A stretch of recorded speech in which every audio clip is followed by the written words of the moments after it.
하나님께서 우리 사랑하는 청년들을 통해서 우리 교회는 물론 이 지역에 있는 많은 젊은이들, 제가 늘 기도하는 것 중에 하나는 이 테크노밸리에 근무하는 우리 젊은이들이 한 8만 명 정도 된다고 얘기를 합니다. 이렇게 좋은 지정학적으로 위치에 우리 한신교회를 하나님께서 미리 예비하시고 준비하신 이유가 있을 거라 생각됩니다.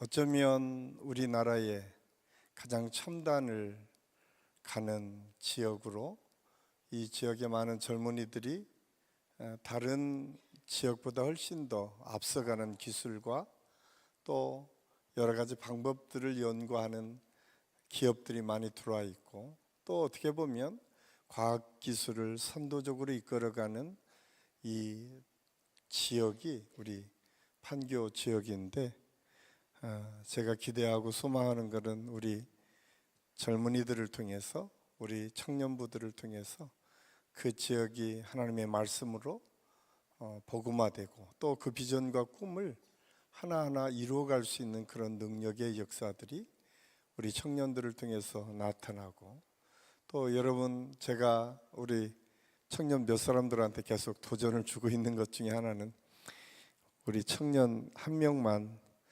기업에서 성공을 해도 우리가 걱정이 없다. 아멘? 왜 이렇게 아멘이 이렇게 적죠? 저는 그런 기대가 있습니다. 사실 전도하기 참 어려울 때잖아요. 그때 유명한 연예인 한 명만 우리 교회가 있으면 이 자리가 차고 넘칩니다. 제가 깜짝깜짝 놀란 것은 요즘 이제 많은 연예인들이 그거 뭐라고 하죠? 공연을 하면 정말 젊은이들이 한 3시간씩 봉을 흔들면서 뛰어서 환호성을 지르는 모습을 보면서 제가 좀 기도하고 있어요. 우리 교회도 저런 친구 한 3~5명만 있으면 그냥 집회하면 매주 그냥 여기가 자주 채워질까 안 해요?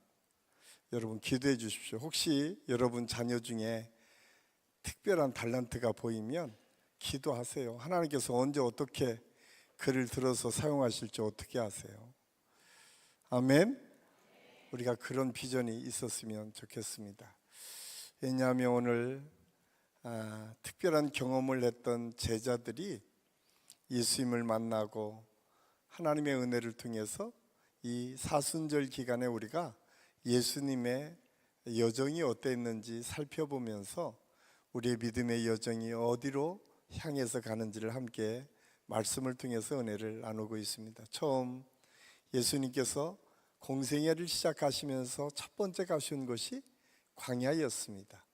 그 광야를 통해서 예수님께서 그 험악하고 힘든 그 광야 속에 예수 그리스도의 십자가의 그늘에 은혜를 베풀어 주시고, 우리 모든 인생에게 그 광야 같은 인생 속에서도 오아시스처럼 예수 그리스도의 십자가의 그늘이 있음을 가르쳐 주신 현장이 광야였다면, 우리가 지난주에는 가이사라 빌립보, 그 당시에는 세상을 주관하는, 그래서 왕의 이름, 그 당시에 로마 황제인 가이사의 이름과 헤로드 왕의 이름을 따서 가이사라 빌립보라고 하는 지역의 이름, 그래서 그 지역만 하더라도 이미 세상이 모든 것을 권세 잡고 있는 그 현장에 가셔서 예수님께서 제자들로 하여금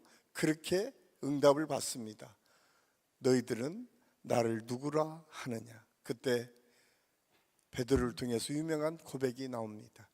가이사라가, 빌립이 왕이 아니고 예수님이 우리의 주인이시고 왕이십니다. 이 고백을 예수님께서는 듣기를 원하셨고, 이 예수님의 여정 속에 가장 중요한 고백으로, 그리고 예수님께서 내가 너희의 그 고백 위에 교회를 세워 주시겠다 약속하시고, 그 교회는 감히 음부의 권세가 이기지 못하도록 우리 하나님께서 보호하시고 인도해 주시겠다고 약속하고 있습니다. 그러면서 주신 말씀이 너희가 땅에서 매면 매일 것이요 하늘에서 매일 것이요 땅에서 풀면 하늘에서도 풀릴 것이라고 하는 하나님의 축복이 교회를 통해서 선포되었음을 알 수가 있습니다.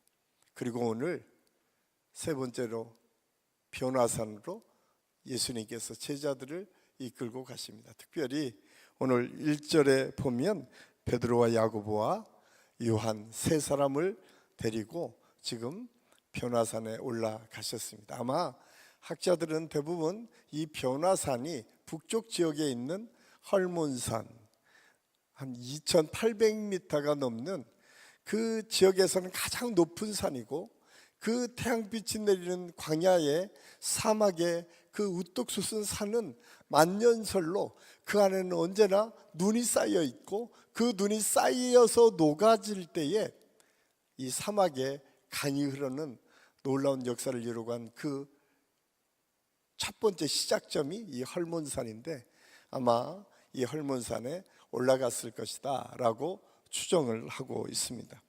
이 헐몬산 꼭대기에 올라가서서 야고보와 요한과 베드로는 아주 특이한 경험을 하게 됩니다. 오늘 성경을 보니까 거기에서 보니까 갑자기 이 변화된 환경을 보게 됩니다. 그리고 함께 계신 예수님께서 변형되는 모습을 보았다라고 오늘 성경 말씀해주고 있습니다.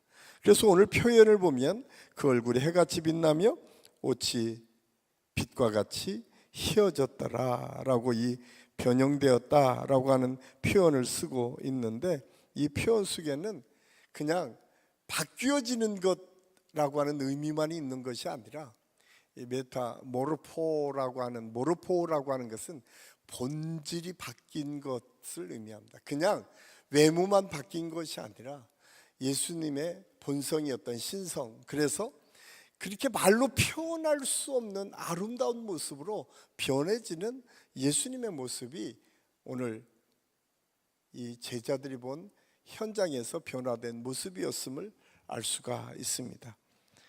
그러자 거기에 이 대표적인 모세, 엘리야 같이 이야기하는 놀라운 역사가 일어났고 하늘에서 음성이 들리죠. 내 기뻐하고 사랑하는 아들이라 라고 하는 표현이 다시 나타납니다.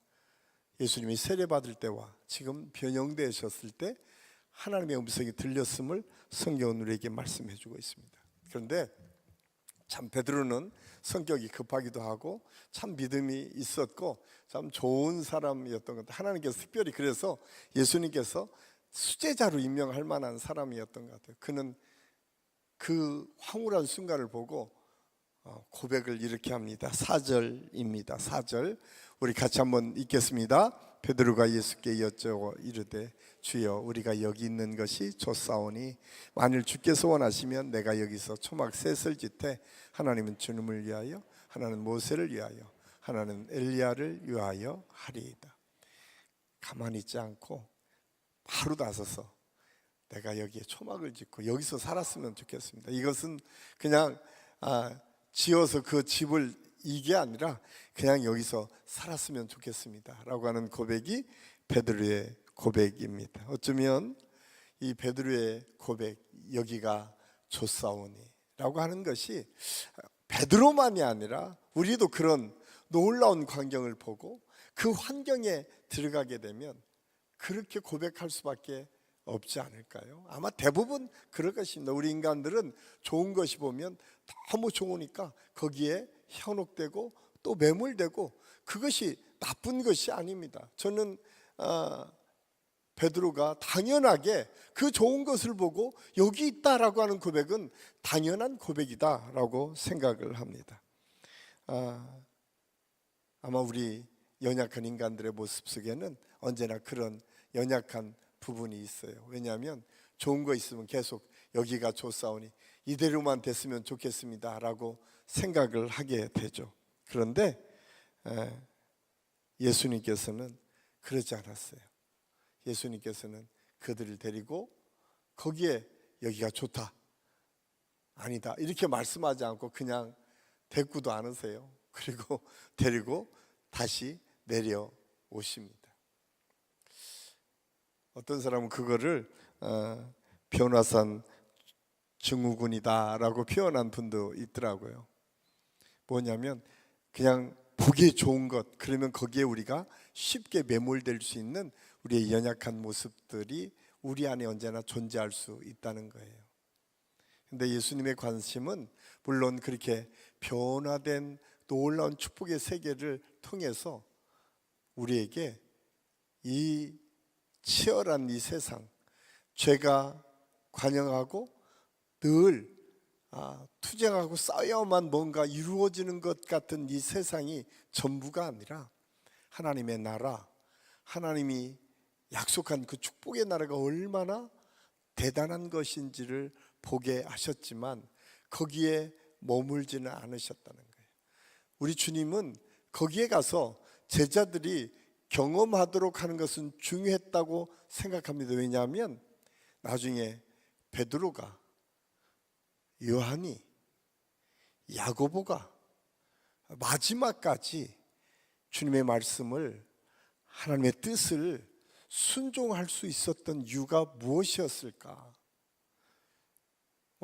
여러 가지 해석을 할 수 있겠죠. 그런데 예수님의 열한 제자가 다 경험했던 것은 하나님의 나라죠.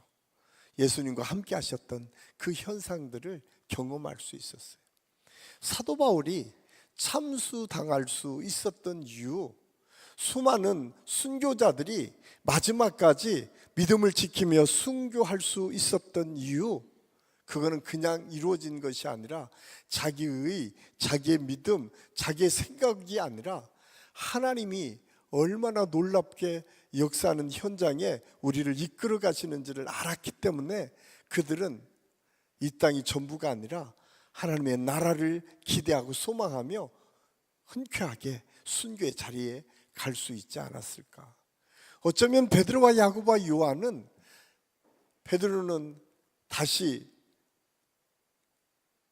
로마를 향해서 들어가시는 예수님을 보시고 코바디스 도미네, 주여 어디로 가시나이까?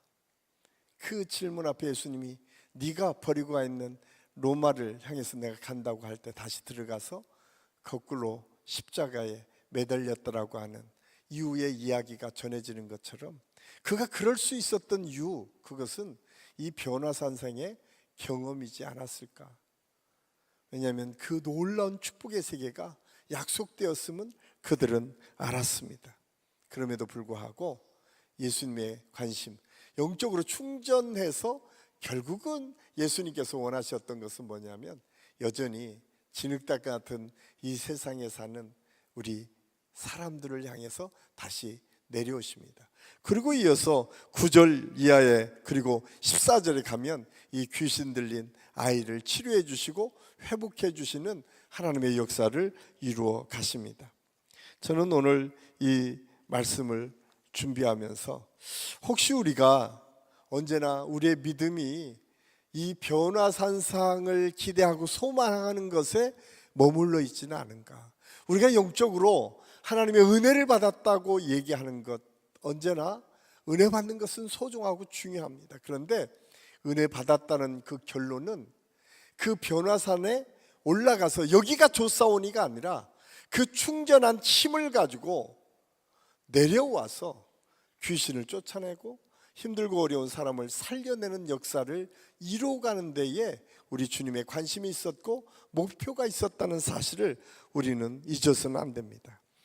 그러므로 참된 영성은 그 변화산상에서 완성된 것이 아니라 거기에서 영적인 충전을 받고 내려오셔서 하나님의 나라를 선포하고 지치고 힘들고 어려운 영혼들에게 다시 비전과 꿈을 갖고 살 수 있도록 도우는 그 복음 전파의 능력의 역사를 보여주는 믿음의 삶을 통해서 나타났음을 알 수가 있습니다. 그래서 예수님의 관심, 변화상의 산상에 올라가는 것이 목표가 아니라 이 땅에 내려와서 그 충전된 영적인 힘을 가지고 연약하고 힘든 사람들을 돌보고 세워가고 하나님의 나라를 이 땅에서 조금씩 증가하는 것이 더 큰 목표였음을 성경은 우리에게 말씀해 주고 있습니다.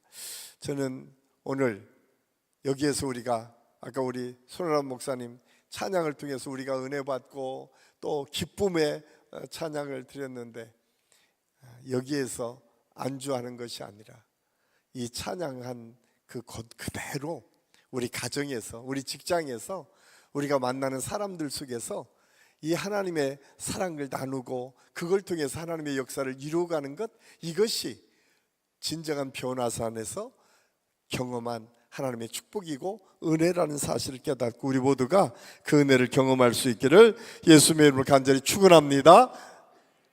우리가 기억해야 될 것, 우리가 영적으로 충전하고 하나님의 놀라우신 은혜를 힘입어야 될 것은 거기에 목적이 있는 것이 아니기 때문에 그렇습니다.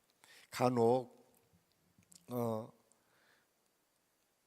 우리가 그런 경험을 했잖아요. 여기가 좋사오니 라고 하는 것은 가장 많이 사용하는 사람들이 누구죠?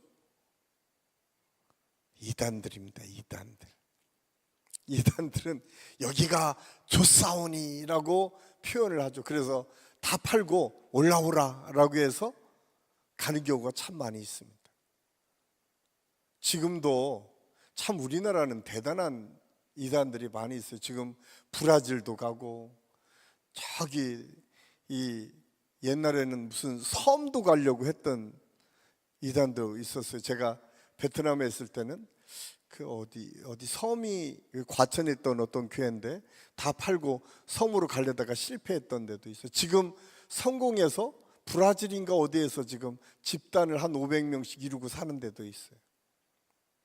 성경은 어디에도 그런 곳에 한 곳에서 하나님의 역사가 이루어졌다고 말씀하지 않습니다. 성경은 철저하게 은혜 받은 그 현장을 통해서 은혜를 받았다면 우리 한 사람에게 주어진 그 환경 속에서 변화된 하나님의 역사를 이루어가기를 원하신다는 사실을 우리가 알아야 돼요. 특별히 혹시 우리를 유혹하는, 여기가 좋사온이라고 하는 유혹 속에 우리를 이끌어 가려고 할 때 꼭 조심해야 될 것, 그 영적으로 여러분의 성공을 가져다 주는 것, 어떻게 보면 하나님께서 여러분이 기도해서 하나님의 능력 받았다라고 하면 그 능력 받은 이유가 여러분의 능력을 표현하고 능력을 드러내기 위함이 아니라 그 능력을 통해서 하나님의 영광과 하나님의 역사가 어떻게 펼쳐질지를 볼 수 있고 그것을 이루어가는 것이 더 중요해요. 여러분의 특별한 물질이 있고 특별한 지위가 있고 특별한 달란트가 있다면 그것을 통해서 여러분을 드러내고 여러분이 뭔가 나타내는 것에 하나님의 목적이 있는 것이 아니라 그걸 통해서 하나님의 영광과 하나님의 역사를 통해서 어떻게 쓰임받을 것인가를 먼저 생각할 때 그것이 하나님의 놀라우신 은혜와 능력을 펼쳐가는 힘이 될 수 있다는 사실을 알아야 됩니다. 그래서 오늘 성경은 변화산의 이 기적을 통해서 가장 중요한 것은 영적인 충전이 되면 될수록 우리는 더 하나님의 일들을 감당하고 하나님의 역사를 위해서 하나님의 나라를 위해서 쓰임받는 저와 여러분이 될 수 있기를 간절히 소원합니다. 특별히 내일 새벽은 온 가족 새벽 기도회입니다. 그래서 오늘 길게 하면 안 될 것 같아서 제가 마지막으로 430장에 보면 주와 같이 길 가는 것이라고 하는 찬송가가 있어요. 주와 같이 길 가는 것 즐거운 일 아닌가. 이 찬송가는 알버트 벤자민 심슨 목사님이라고 하는 목사님이 시를 쓰고 그 시에 덧붙여 찬송가가 이루어졌다고 해요. 제가 이 심슨 목사님을 예전에 어디서 내가 한번 들었다라고 했는데 어디서 들었나 했더니 이분이 그 베트남에 가면 베트남 교단 중에 가장 큰 교단이 CMA 교단이라고 하는 교단이 있어요. 그 CMA 교단에 처음 시작한 분이 이분이에요. 캐나다에서 태어나셨는데 목회는 미국 와서 목회를 했습니다.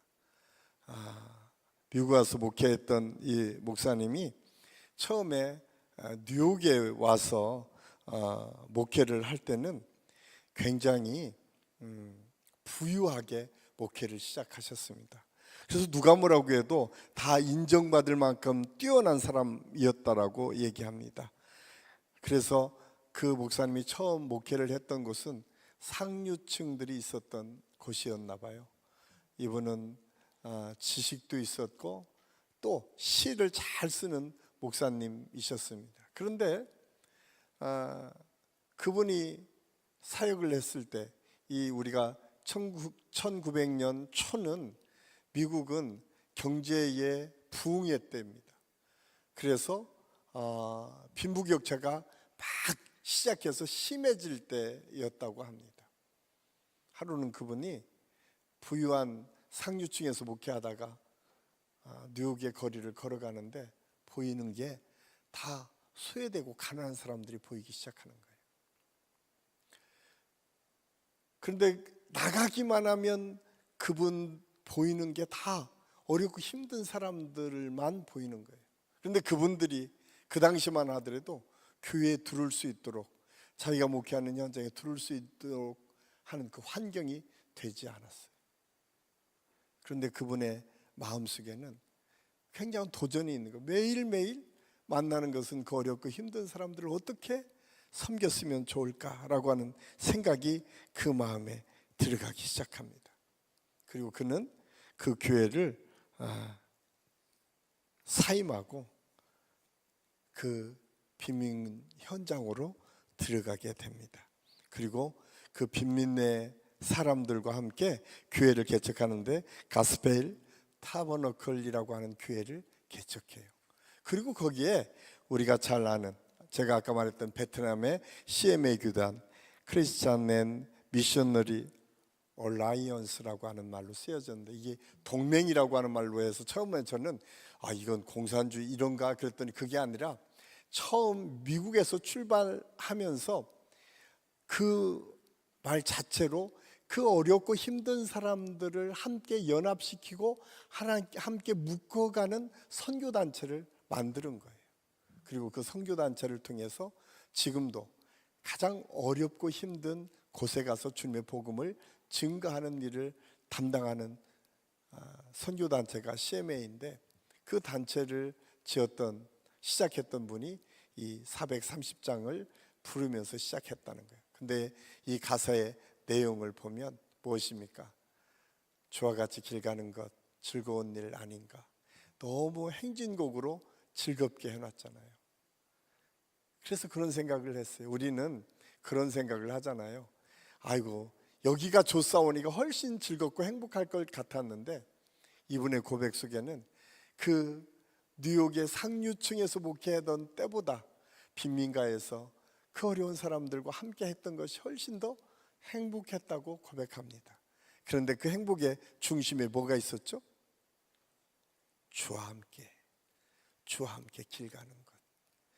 저는 오늘 이 저녁 저와 여러분이 보여지는 현상, 내게 지금 닥쳐진 일들, 이런 것들 때문에 즐겁고 행복한 것이 아니라 나를 이끄시고 나를 구원하시고 나와 함께 하시는 그 주님이 함께 하시기 때문에 내가 즐겁고 행복하고, 그 즐거움과 행복이 내게 있을 때에 우리 주님이 그 능력을 통해서 그 지역을 바꾸고 사람을 바꿔가는 능력을 경험하는 것처럼, 저는 오늘 이 저녁이 저와 여러분이 그 주님을 깊이 만나고 그 주님과 동행하는 믿음을 고백하고, 그 믿음을 통해서 우리의 삶의 영역, 우리 가정이 변화되고, 여러분의 직장에서 여러분의 행동이, 생각이, 언어가 바뀌면서 여러분의 직장이 바뀌어가고, 또 우리 교회가 그런 하나님의 은혜와 능력을 이루어갈 수 있기를 예수님의 이름으로 간절히 축원합니다.